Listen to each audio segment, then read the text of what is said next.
नमस्कार दोस्तों। जब आपकी तरबियत में बदलाव होने लगे तो बात तो होगी। जब आपको डंडा चलाने पर मजबूर होने पड़े तो बात तो होगी। और जब आप अपनी शुरुआत ज़ीरो से करना चाहे तो बात तो होगी। नमस्कार, मेरा नाम है प्रदीप चौहान। आज रविवार के दिन बात इस बात पे होगी कि जो कांग्रेस ने अभी अचंभित किया है सबको, राज्यसभा में ऐसे नाम चुने जिनके बारे में खुद कांग्रेस के लोगों को भी नहीं मालूम था, ये स्ट्रेटेजी आखिर है क्या। राहुल गांधी ने पंजाब में क्यों एकजुटता के संदेश के साथ साथ ये संदेश पूरे देश को दिया कि कार्यकर्ता नेता से ऊपर है। कांग्रेस की मौजूदा जो राजनीति है, हाल फिलहाल में जो राजनीति है, ये बदली सी नज़र आ रही है। नो बैकफुट पॉलिसी पे कांग्रेस चल रही है। इसकी वजह क्या है? क्या राहुल गांधी कांग्रेस की नींव बदलने की कोशिश कर रहे हैं? क्या कांग्रेस को कार्डर बेस पार्टी बनाने की कोशिश कर रहे हैं ताकि लॉन्ग टर्म एक प्लानिंग के साथ राहुल गांधी चले कि भाई कल को अगर पार्टी फिर कहीं सत्ता से बाहर होती है, एक बार सत्ता में आके फिर बाहर होती है, तो कम से कम अपने कार्डर बेस वोट तो बचा रहे। क्या ये सारी चीज़ें जो पर्दे के पीछे हो रही हैं, जो हम समझने की कोशिश करें, क्या सच्चाई है या लोगों को नहीं समझ में आ रहा है कि राहुल गांधी क्या करना चाह रहे हैं? तो इसलिए आज हमारे साथ इन सब मुद्दों का विश्लेषण करेंगे वरिष्ठ पत्रकार अजय शुक्ला। अजय शुक्ल के बारे में आपको बता दूं, 3 दशक से ज़्यादा की इनकी पत्रकारिता है। कांग्रेस को बहुत अच्छी तरह अंदर से जानते हैं, अंदर तक कांग्रेस में इनकी पकड़ है और कांग्रेस की राजनीति को इन्होंने घोट के पी लिया है, महात्मा गांधी से लेकर अब तक। तो चलिए चलते हैं अजय शुक्ल के पास। जैसा कि मैंने आपको बताया था कि अजय शुक्ल जी हमको हमारे साथ जुड़ेंगे। स्क्रीन पर आपके सामने अजय भाई जुड़ चुके हैं। अजय भाई, सीधा पहला सवाल, ये जो राज्यसभा नॉमिनेशन कांग्रेस ने की है, इसको लेके पॉजिटिव वाले कम है, लेकिन नेगेटिव एक प्रोपेगेंडा भी चलाया जा रहा है कि कांग्रेस, कोई कह रहा है कांग्रेस ने बीजेपी की नकल की है सरप्राइज पैकेज देने के चक्कर में, कोई कह रहा है कि कांग्रेस ने ऐसे लोग कहां से ढूंढ लिए जिसको खुद कांग्रेस ही जो है गूगल करने पे मजबूर हो रहे हैं, कोई कह रहा है कि ये बहुत बड़ी गलती है। आप इसको कैसे देखते हैं, जो कांग्रेस ने जो चेहरे, खास करके नए चेहरे दिए हैं राज्यसभा में, जो कहीं जिनका नाम भी नहीं सुना था उनको आगे भेज दिया, आप इसको कैसे देख रहे हैं? मठाधीशों को बड़ी तकलीफ होती है जब कभी कोई नया आकर के बैठ जाता है। छोटी छोटी सी बातों को यदि आप देखें कि सामान्य तौर पे हम लोग अपने मीडिया से शुरू करते हैं। मीडिया में होता है कि अच्छा ये नहीं तो ये एडिटर हो जाएगा, ये हो जाएगा, वो हो जाएगा, वही। लेकिन अचानक यदि कोई ऐसा व्यक्ति जो सचमुच पूरी जड़ से काम करता रहा हो और उसे उठने का कभी मौका न मिला और उसे बढ़ाया जाए, तो कितना जो छोटा कार्यकर्ता होता है, जो भी कर्मचारी होता है या और साथी होता है, उसको एक बड़ा सुखद आभास होता है। एक उसे भी उम्मीद जागती है कि कभी हमें भी मौका मिल सकता है। तो लंबे समय से कांग्रेस में एक परंपरा हो गई थी, बस मठाधीश जिसको चाहेंगे वही होगा, जो होगा हम कर लें, चाहे जितना, हम तो दरी उठाने के लिए, हम तो यही करने के लिए। राहुल गांधी ने कांग्रेस में यह बदलाव आज नहीं शुरू किया। यदि आप प्रदीप भाई याद करें, 2008 राहुल गांधी महासचिव हुआ करते थे कांग्रेस पार्टी के और यूथ के प्रभारी बने। सबसे पहली बार उन्होंने यह प्रयोग चंडीगढ़ से शुरू किया। चंडीगढ़ के पीएचडी चैंबर ऑफ कॉमर्स में 22 सितंबर 2008 को उन्होंने चर्चा की थी यूथ कांग्रेस के, और उसके बाद में यूथ कांग्रेस में एक परंपरा आई कि हम चुनेंगे, लोकतंत्र स्थापित करेंगे।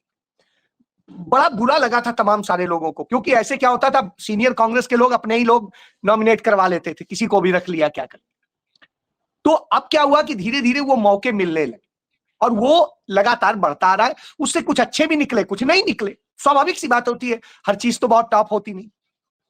तो एक विश्वास जागा लोगों में कि हम भी हो सकते हैं, जरूरी नहीं है कि हम इनके ही हों तभी होंगे।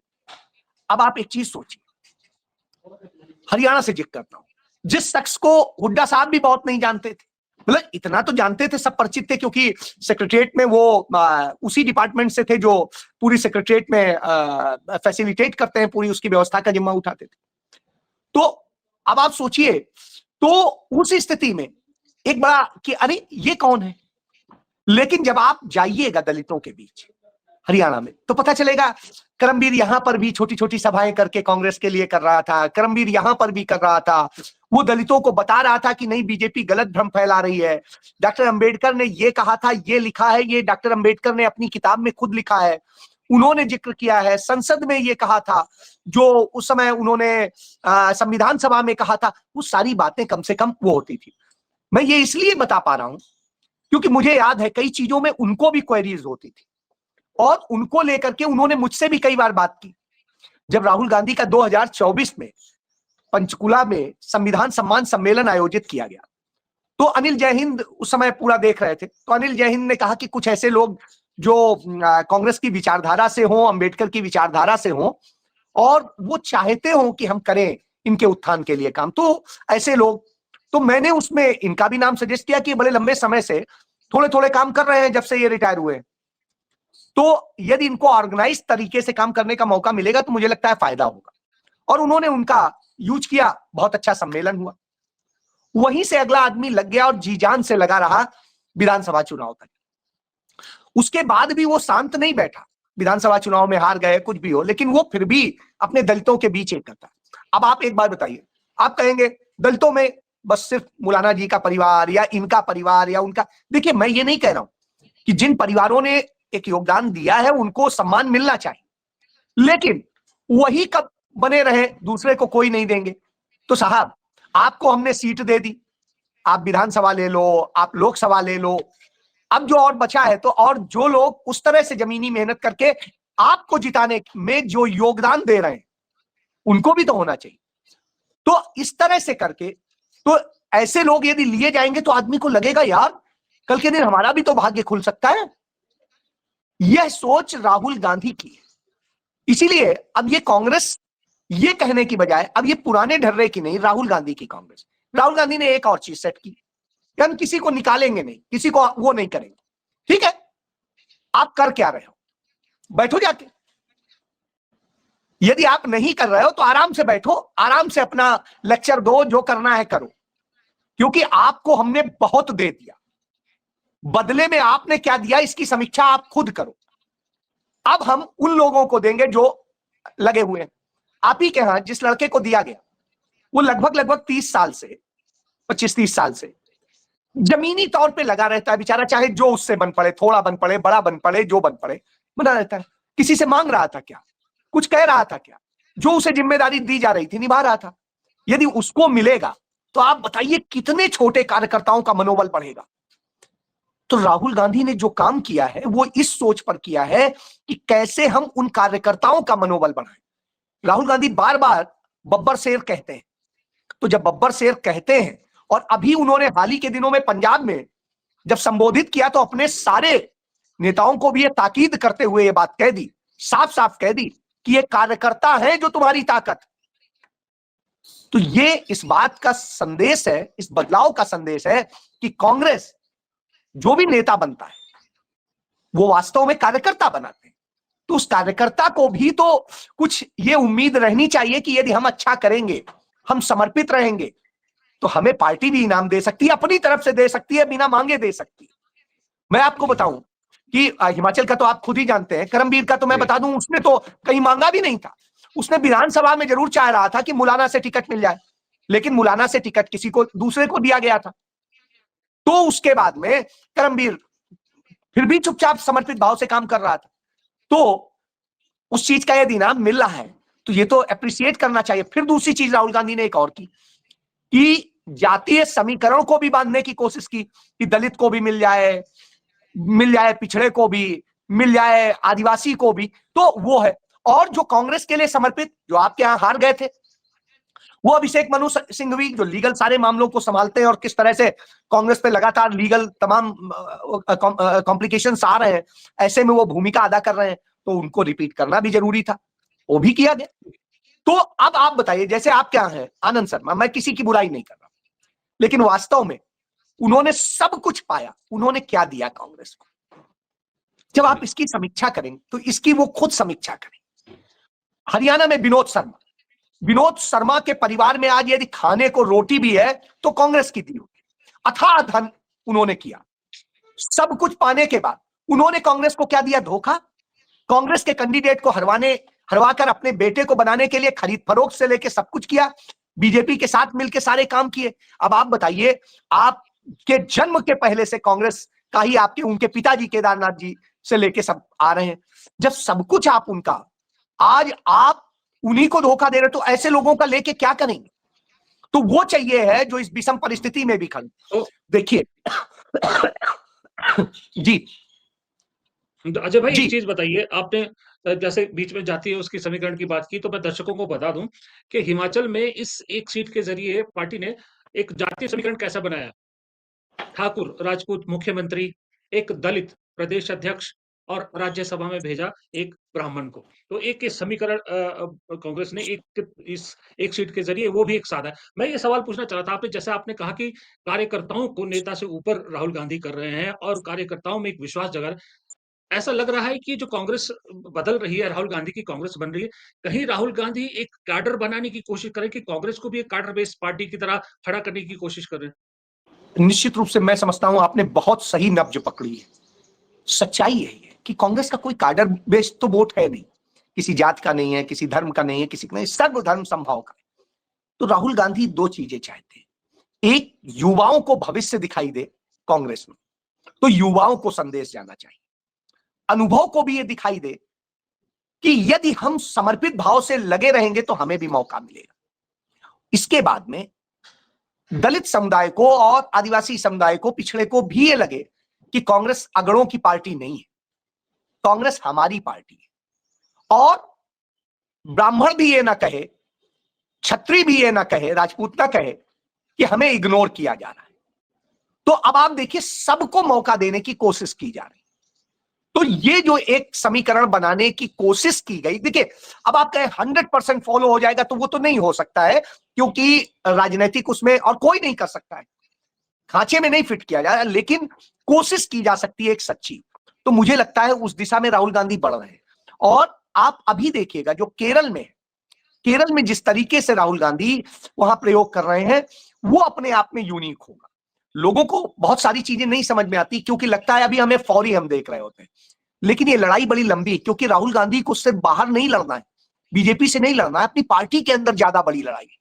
क्योंकि उनकी पार्टी के लोग नहीं पचा पा रहे, क्योंकि लंबे समय तक आराम तलब हो गए, और स्थिति ये हुई जो संघर्ष से उपजी पार्टी, वो संघर्ष छोड़ के आराम तलबी में चली गई। तो अब राहुल गांधी संघर्ष करना सिखा रहे हैं, जगह जगह मुद्दों को लेकर लड़ना सिखा रहे हैं। कांग्रेस, आप इसका उदाहरण आप देखिए, कल चंडीगढ़ में जिस तरह से कांग्रेस की पूरी टीम और एक होके खड़ी थी, आप उसमें प्रताप बाजवा भी थे, राजा बनिंग भी थे। राहुल गांधी के संदेश का असर है, आओ लड़ो आके, सिर्फ ये कह के इनाम नहीं ले लोगे, हम दलित है तो हमें मिल जाए, या हम पिछड़े हैं मिल जाए, हम राजपूत है मिल जाए, या हम सिख है मिल जाए। नहीं भाई, लड़ना तो पड़ेगा, और जब आप लड़ेंगे तभी होगा। तो ये भी एक बड़ी अच्छी चीज है, और इस दिशा में राहुल गांधी ने जो किया है उसका असर देखने को मिल रहा है। मैं आज पंजाब में अभी आपसे बात करने के पहले होके आया हूं, उस जगह से होके आया जहां पर आम आदमी पार्टी को बहुत अच्छी बढ़त थी। आज लोगों से जो आम आदमी पार्टी के वोटर थे वो आज कह रहे हैं कि नहीं, अब तो लग रहा है कि कांग्रेस बेस्ट है। अब आप सोचिए, यदि वो कह रहे हैं बगैर किसी प्रचार के, क्योंकि जैसे नरेंद्र मोदी ने मीडिया पे कब्जा कर रखा है सेंट्रल लेवल पे, पंजाब में आप देख लीजिए, और मैं तो बड़े लंबे समय से बताता रहा हूं, 2022 से भी बता रहा था कि कैसे तमाम जो भारत के विरोधी हैं, जिन्हें कहेंगे आतंकवादी संगठन जो चलते हैं कनाडा और दूसरी जगह से चलाए जाते हैं, उन लोगों की मदद से आम आदमी पार्टी जीती थी, और मैंने उसके कई तथ्य भी दिए थे। बहरहाल हमें यह पता था कि बीजेपी और उनका खुद का अपना ये म्यूचुअल गेम है, क्योंकि कांग्रेस मुक्त भारत के लिए ये करना है, और वो ड्रामा था। इसीलिए इसकी लिखित शिकायतें जाने के बावजूद आज तक कभी भी जांच नहीं कराई नरेंद्र मोदी सरकार ने। तो वही चीज है, तो आज लगभग लगभग एक्सपोज हो रहा है। तो जो ये करना चाह रहे हैं, और वो सामने आ रहा है, जिस तरीके से अरविंद केजरीवाल का केस खत्म किया गया, जो राउज एवेन्यू की कोर्ट कह रही थी कि सारे सबूत हैं, जो हाई कोर्ट कह रहा था, सुप्रीम कोर्ट कह रहा था, अचानक एकदम से कोर्ट कहने लगी कि नहीं, कोई सबूत ही नहीं। कल तक तुम यही कह के रिजेक्ट कर रहे थे जमानत, आज कह रहे हो कि कोई सबूत नहीं है, सीबीआई सबूत पेश नहीं कर रही है। तो साहब अपने आप में दिखाई देता है, और जिसको होता है, तो आप उदय भानु चिप को जमानत होती है साहब, रातों रात आप ले जाके दूसरी कोर्ट से ऑर्डर लाके स्टे कराते हैं, फिर कराते हैं, तो ये बताता है, क्योंकि जो लड़ रहा है उससे, असली में जो लड़ रहा है उससे परेशानी है, और इसीलिए सारा गेम। तो राहुल गांधी अब कांग्रेस को वो तैयार करना चाहते हैं, भले कांग्रेस उस राज्य में बहुत मजबूत ना हो, लेकिन लड़ती हुई दिखनी चाहिए। आप सोचिए, जी। उत्तर प्रदेश में पिछले 35 साल से कांग्रेस नहीं है, लेकिन कांग्रेस ही अकेले लड़ रही, समाजवादी पार्टी आपको कहीं सड़क पे नहीं दिखाई देगी। जी। आप चाहे बनारस में बात कर ले, चाहे आप इटावा में बात कर ले, चाहे आप आगरा में बात कर ले, चाहे लखनऊ में बात कर ले, अब तक विधानसभा का घेराव सिर्फ कांग्रेस ने किया है इतने साल में, समाजवादी पार्टी ने नहीं किया है। तो इससे अब आप समझ लीजिए कि वो कांग्रेस जिसके 2 सिर्फ एमएलए हैं, वो इस स्थिति में लड़ रही है, और जिसका जो मुख्य विपक्षी दल है वो घेराव तक नहीं कर पा रहा है, जो अपने बंगले से आधा 500 मीटर दूर हजरतगंज चौराहे पे गांधी प्रतिमा पे धरना नहीं दे पा रहे हो। तो अब आप सोच लीजिए, तो ये एक राहुल गांधी ने पैदा कर दिया है। जी। अजय भाई, एक चीज़ बताइए कि आपने उदय भानु चिप का जो या यूथ कांग्रेस का ज़िक्र किया, तो मैं आपको अपना बताता हूँ कि कांग्रेस का इतिहास देखते हुए ऐसा लग रहा था मुझे भी कि कोई ना कोई कांग्रेस के अंदर से ही इस जो यूथ कांग्रेस का जो प्रदर्शन का तरीका है, उसको लेके सवाल खड़े करेगा। लेकिन पहली बार मुझे हैरान किया कांग्रेस ने कि जब देखा कि पूरी की पूरी कांग्रेस उसको सपोर्ट कर रही है। किसी ने भी उसके खिलाफ या उसके अगेंस्ट नहीं बोला, पूरी कांग्रेस सपोर्ट करी। तो मुझे एक चीज़ समझ में आई कि कांग्रेस ने अब नो बैकफुट पॉलिसी पे काम करना शुरू कर दिया है। ये मेरी समझ आई उस इंसिडेंट से। हो सकता है मैं शायद गलत भी हूँ, तो आप बताइएगा। दूसरा, मैं आपसे ये सवाल पूछना चाह रहा हूँ कि जो अभी मौजूदा आप राजनीतिक हालात, देश-विदेश, विदेश नीति सब कुछ आप देख रहे हैं। इस वक़्त में पिछले 1 डेढ़ महीने में, ख़ास करके जब से बजट सेशन का पहला सत्र हुआ, वहाँ से लेके अब तक राहुल गांधी और कांग्रेस दोनों की राजनीति को कैसे देख रहे हैं? ये बदली राजनीति नज़र आ रही है? आपको लग रहा है कि कांग्रेस अब इसी तरह की एग्रेसिव राजनीति करेगी, या आपको लग रहा है कि ये अभी क्योंकि मौका ऐसा है, इसलिए कांग्रेस की ये राजनीति है, वक़्त के साथ कुछ और भी बदल सकता है? नहीं, मुझे लगता है कि अब कांग्रेस लड़ने की ही राजनीति करेगी, और यही राहुल गांधी का एजेंडा है। राहुल गांधी ये चाहते हैं कि ये संदेश जाए कि हम जनता से नहीं कह रहे हैं, जनता तो आके खड़ी हो, हम उससे आह्वान यदि कर रहे हैं तो हम पहले हम लड़ते दिखाई दे रहे हैं। कोई ये नहीं कहेगा कि कांग्रेस सिर्फ प्रवचन दे रही, संसद से सड़क तक हम लड़ते दिखने चाहिए। हम राज्य में थोड़े हैं, तो भी हम 4 आदमी ही सही प्रदर्शन करते हैं। आज इसका एक उदाहरण देता हूं, उत्तराखंड में जो महिला कांग्रेस की वहां प्रमुख है, अकेले जिस समय अमित शाह वहां पहुंचे हैं, वो अपना वो ले करके निकल पड़ी घर से, और पुलिस के बीच में घुस गई और जाकर के वहां बैठ गई रास्ते में। क्या कांग्रेस में पहले ऐसे होता था? सफिस्टिकेटेड नहीं, और वो भी महिलाओं में तो और भी नहीं था। आज कम से कम वो लड़ती आपको दिख रही है। इसी तरीके से यूथ को आप देखिए, जगह जगह आपको दिखाई दे रहे हैं। तो जो कांग्रेस लड़ने से बिल्कुल किनारा कर ली थी, अब एनएसयूआई भी एक्टिव दिखाई देती है। उसी का नतीजा है, इतने सालों में पटना में पहली बार कांग्रेस एनएसयूआई जीत गई। अब आप क्यों? क्योंकि वहां के स्टूडेंट्स की लड़ाई आरजेडी नहीं लड़ रही थी, कोई और नहीं लड़ रहा था, कांग्रेस लड़ रही है। जो कांग्रेस इस तरह की लड़ाई नहीं लड़ती थी, अब वो लड़ रही है। वहां के जितने सारे पेपर घोटाले से लेके सब कुछ हुए, सबको लेके कांग्रेस खड़ी है, जबकि जानती है वहां स्टेक नहीं है हमारा बहुत, हम तो दूसरों के साथ। इसके बाद ये संदेश है इस बात का कि नहीं, हम लड़ने निकल पड़े। आप देखिए बॉम्बे में जिस तरीके से, महाराष्ट्र में, वहां पर यूथ कांग्रेस के वो वहां की बसों में, वहां के उसमें जो ट्रेन चलती है लोकल में, सब में चढ़ चढ़ के और कंप्रोमाइज पीएम ले लेके नहीं और जगह मिल रही, ऐसे कर रहे हैं। तो आप सोचिए, ये जज्बा जग गया। दिल्ली में मेट्रो के अंदर इसी तरीके से। तो ये अपने आप में इस बात का है कि कांग्रेस अब इस दिशा की तरफ ये संदेश देते हुए, ये सिखाते हुए बढ़ रही। चंडीगढ़ में आप तो देखें, सफेस्टिकेटेड ढंग से होता था। आज चंडीगढ़ में कांग्रेस जिस तरह से लड़ रही है, हमें लगती ही नहीं था कि कांग्रेस ऐसे लड़ सकती, लेकिन आज दिखाई दे रहा है।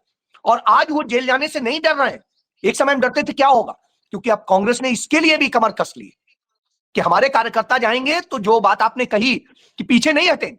आपके ही मुख्यमंत्री ने डंके की चोट पे दिल्ली में कह दिया कि हमारे यूथ के कार्यकर्ता थे, हम नहीं करेंगे तो और कौन करेगा। तो सही बात है। अब आप ये देखिए, क्या आपके यहाँ हिमाचल में कभी ऐसा हुआ था कि आपके यहाँ की पुलिस रोक के कहे नहीं पहले ये करेंगे पूरी प्रक्रिया तभी कोई चीज होगी? आज ये हिम्मत तब आई है ना जब लीडरशिप की तरफ से संदेश है। तो यही चीज मैं कह रहा हूं कि राहुल गांधी जी के शब्दों में कि पीछे के काल में उस समय जो वो हुआ, कंप्रोमाइज्ड कांग्रेस बन गई थी। हमें उससे निकाल के इसको फिर उसी जगह ले जाना है जो संघर्ष वाली कांग्रेस होती थी, लड़ने वाली कांग्रेस होती थी। ये खुद राहुल जी के शब्द हैं। तो मैं वो कह रहा हूं कि कांग्रेस को उस तरह से, और जो लोग अपने आप को लीडर समझ के कि नहीं साहब हम ही, तो आप अपने लिए घर में जाके बैठिए और खुश रहिए, आप कांग्रेस के सीनियर लीडर। हमें लड़ाने के लिए हम दूसरे ले आएंगे जो राहुल जी संदेश देते हैं, नाचने वाले घोड़े और तो वो करने वाले, दौड़ने वाले। तो वही चीज वो उस दिशा में एकदम से तो नहीं बढ़ा जा सकता था, धीरे धीरे राहुल जी ने उसका कदम बढ़ाया। अब आप देखिए मध्य प्रदेश, जीतू पटवारी, कुछ भी हो सकता है बहुत सारे लोगों को स्वीकार लेना हो, लेकिन कम से कम जीतू पटवारी जिस दिन से बने, आप बताइए मुझे एक भी दिन की कोई मुद्दा हो मध्य प्रदेश का जिसको लेके लड़ता नजर ना आया। जो 50 किलो का बोझ लाद के पैदल कृषि मंत्री के पास पहुंच जाता है, दीजिए इसका जो आपने दाम कहा। तो आप, ये संदेश है। आप देखिए, जो जहरीला पानी पी करके इंदौर में मरे, इंदौर की सारी सीटें बीजेपी के पास है, कोई भी सीट ऐसी नहीं जो कांग्रेस के पास। बावजूद इसके उस इंदौर के जो मरे हैं वो बीजेपी वाले, लेकिन उनके लिए लड़ कौन रही थी? कांग्रेस। राहुल जी उनका मनोबल बढ़ाने पहुंचे। तो ये अपने आप में है कि राहुल गांधी वो कांग्रेस बना रहे हैं कि अब हम जनता के लिए लड़ेंगे, जनता के साथ मांगेंगे और जनता के बूते खड़े होंगे। अब हम किन्हीं इन लोगों के नहीं, ऑर्गेनाइजेशन हमारा सिर्फ उस सिस्टम को मेंटेन करे। तो ये एक बड़ी अच्छी चीज है, और उसमें आपकी कितनी वफादारी है वो आपकी आगे आएगी। जी जी, जी, जी। आपने जीतू पटवारी का नाम लिया तो मैं तो फर्म बिलीवर हूँ अजय भाई कि क्रॉस द पार्टी किसी भी पार्टी का कोई भी उठा के प्रदेश अध्यक्ष देख लीजिए, अकेला जीतू पटवारी ऐसा है जो मुझे रोज़ सड़क पर नज़र आता है। किसी भी पार्टी का प्रदेश अध्यक्ष ये करता नज़र नहीं आता, जो रोज़ सड़क पर नज़र आता है, वो है अकेला जीतू पटवारी। ख़ैर, राहुल गांधी ने एक संदेश, जैसा कि आपने ज़िक्र भी किया कि पंजाब से एक संदेश दिया। कई बार होता है ना कि सुस्ती मिटाने के लिए डंडा भी चलाना पड़ता है। एक संदेश ने कांग्रेस में काफ़ी कुछ बदल दिया है और कांग्रेस की आगे की क्या रणनीति रहेगी उसका भी काफ़ी इशारा किया है। ये ख़ैर लंबा टॉपिक है, किसी दिन और डिटेल में बात करेंगे। लेकिन आज जो अभी कांग्रेस की मौजूदा राजनीति पर जो आपने जानकारी दी, हमारे दर्शकों को सारा विश्लेषण करके बताया, इसके लिए आपका बहुत-बहुत शुक्रिया अजय भाई। जल्द आपसे मुलाकात का फिर एक वादा चाहते हैं। जी।